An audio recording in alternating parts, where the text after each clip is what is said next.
raise the defense budget. It's time. Back in 2009 and 10, when Obama was spending money like crazy without any constraint, and a 60-vote Democratic Senate rubber stamping his stimulus packages, there was a desperate need to rein in the federal budget deficit. It had gotten up to $1.4 trillion, 10% of our nation's GDP, way, way above where it had ever been. And after the congressional elections of 2010, with the Tea Party victories, the Tea Party imposed a discipline on Obama and on the Democrats called the sequester.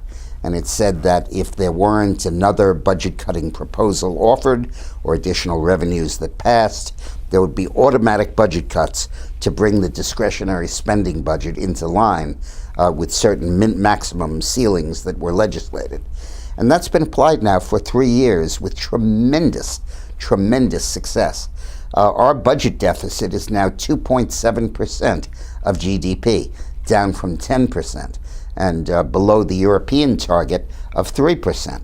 France's is about 5.5%, Britain's is about 6%, the European-wide zone is about 4.5%. It's a tremendous achievement to bring it that far down. But enough is enough.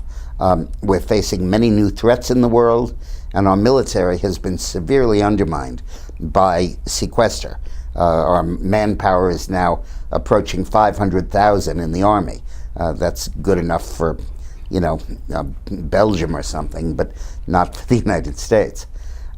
It's very important that we allow these sequester levels to be increased. Now, the Democrats won't allow defense spending to be raised without social spending to be raised. And that's okay.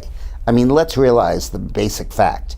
Out of $3.7 trillion of the federal budget, which it's been for 3 years now, $2.7 trillion of it is either debt service or entitlements like Medicare, Social Security, Medicaid, and the like.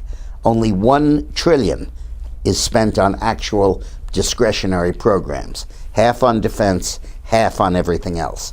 And the everything else includes the functioning of the government, the Homeland Security Agency, and all the various operations, Department of Education, and so on, of the budget. And there is a case that after 3 years of freezing that, there could be an increase. And there certainly is a case that after 3 years of freezing the defense budget, there ought to be an increase. This is a problem that we've largely solved now, bringing this deficit down below 3%. Let's not overdo it. Thanks for watching.